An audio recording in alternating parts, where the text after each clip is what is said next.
왜 이렇게 큰 소리 쳐요? 남한테 얘기하지 말라고 그러시더라고요. 뭔 근거가 있어요? 제가 2주 전에는 4대4 기각 말씀드렸는데요. 네. 제가 오늘 말씀드리겠지만 저는 8대0 각하로 보고 있습니다.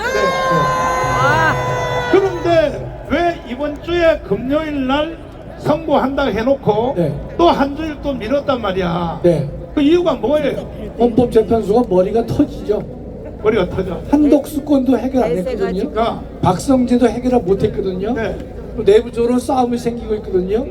이재명 선거가 26일이거든요. 네. 그렇다면 헌재가 지금 여러 가지로 머리를 굴리면서 결정을 미루고 있다고 저는 확신하고 있습니다. 대통령이 살아오는 거에 대해서 나하고 지금 내기 걸었죠. 외람되지만 내기 걸었습니다. 자, 그러면 대통령이 이제 헌법재판소로부터 완전히 무혐의를 받고 나올 때 여러분 다시 한번 이 자리로 환영잔치하기 위해서 오시겠습니까? 전국 후에 이렇게 좋은 날이 없단 말이야. 그래 안 그래요? 진짜요? 네. 자이언설 해주세요. 자이언설. 대국 동지 여러분, 사랑하고 축복합니다. 아멘.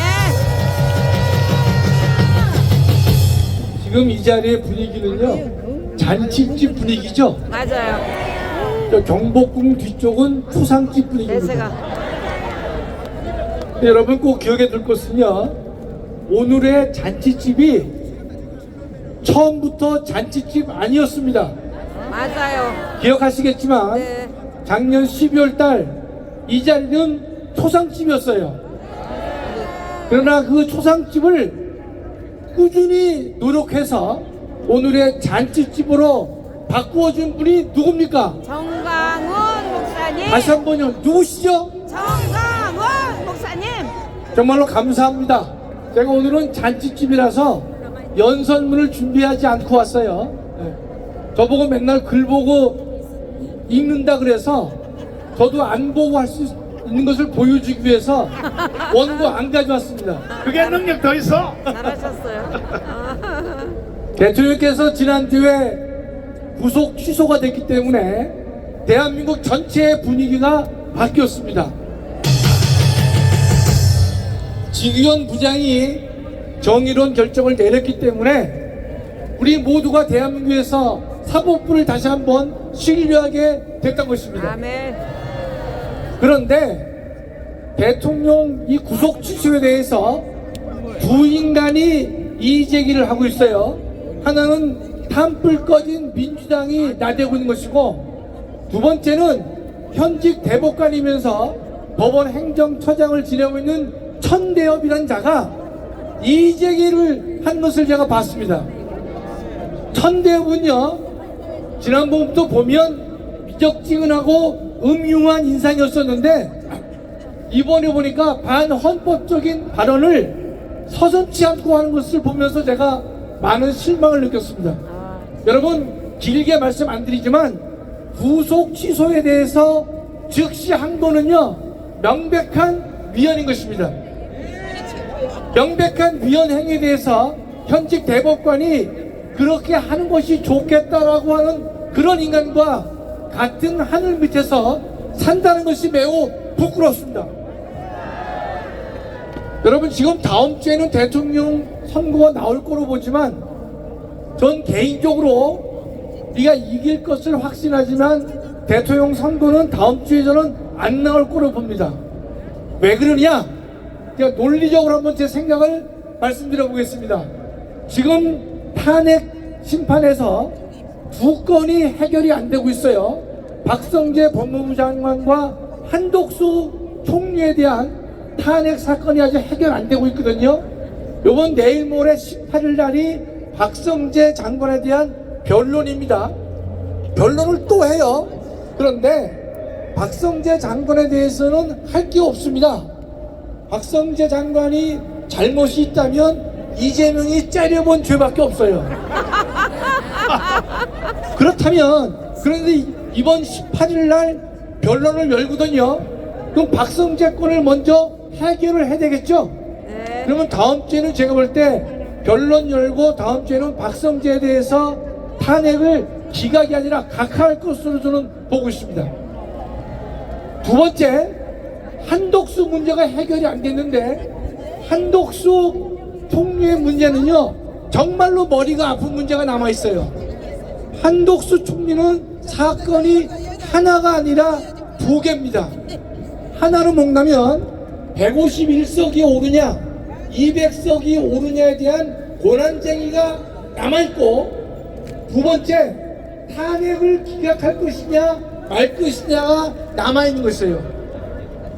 탄핵은 100% 기각됩니다. 그러나 헌법재판소의 고민 중에 고민이 뭐냐, 권한쟁의를 했을 때 151석이냐 200석이냐 문제들은 헌법재판소 재판관 모두가 머리가 터지는 문제가 됩니다. 왜냐, 논리적으로는 200석이어야 되는데 만일에 200석이 옳다고 해서 결정을 내려주면요 한독수 총리는 국회에서 탄핵 소추에 의결이 되지 않은 것이 되는 것입니다. 탄핵 소추가 의결이 안 되게 되는 거예요. 200석이 필요하다면. 그러면 최상목 권한대행은 무효가 되는 겁니다. 무효인 최상목이가 임명한 헌재 재판관도 무효가 될 수 있는 것이에요. 그런 문제가 깔려있기 때문에 200석 문제냐 200석과 151석에 대해서는 헌재가 결정을 좀 하지 못하고 있는 것입니다. 그런 근본적인 문제가 있는 것이에요. 또 하나는 탄핵을 기각할 경우에는요 40형 문제는 원천적으로 소멸됩니다. 여러분 그 말을 잘 이해하셔야 되는데 40형 임명의 문제는 최상목과 국회와의 다툼이었어요. 그런데 만일에 한독수 권한대행이 복귀를 하게 되면, 탄핵이 기각돼서 복귀가 되면 최상목은 그날로 자격이 박탈되는 것이죠. 그렇다면 40형 문제를 해결하기 위해서는요 국회가 다시 한번 한독수에 대해서 권한쟁의를 새롭게 청구를 하지 않으면 안 되는 문제가 된 것입니다. 다시 한번요, 지금 40형 문제는 최상목과 국회와의 싸움이었어요. 그랬는데 최상목이가 지위가 박탈되고 한독수가 다시 돌아오게 되면 40형 임명 문제는 원천적으로 소멸되기 때문에, 그래서 헌법재판소가 한독수 탄핵 문제를 쉽게 결정을 못하고 있는 것입니다. 자, 전망을 좀 말씀드리면 다음 주에는 박성재에 대한 변론과 헌재 결정이 있을 거로 봐요. 그러면 한독수 씨를 바로 할까요? 전 아니라고 봅니다. 한독수 문제는 한 주 뒤로 미루어서 판단을 할 것이라고 보는데, 그 다음 주가 뭐냐면 이재명이의 선거법 2심 사건이 26일 날 예정이 되어 있습니다. 그렇다면 제가 볼 때는 26일 유죄가 거의 저는 확신하고 있기 때문에 그 다음에 한독수 사건을 처리하지 않겠는가. 전 그래서 다음 주에도 대통령의 결정은 안 나올 거로 저는 개인적으로 보고 있습니다. 그럼 언제 나오느냐? 이재명이의 유죄 판결이 나온 다음에, 그 다음에는 헌재는요 8사람이 전원일치로 각하 결정을 할 것이라고 저는 믿고 있습니다. 아멘. 이재명이가 26일 날 사요나라 이재명 되거든요. 이재명 끝나거든요. 자, 그렇다면 그 이후에 헌법재판소는 편안하게 문영배도 어떻게 할 것이냐, 인용 결정을 내질 않고 다시 공을 국회로 돌리는, 원인 무효를 시키게 되는 각하 결정을 8대 0으로 한다고 저는 믿고 있습니다.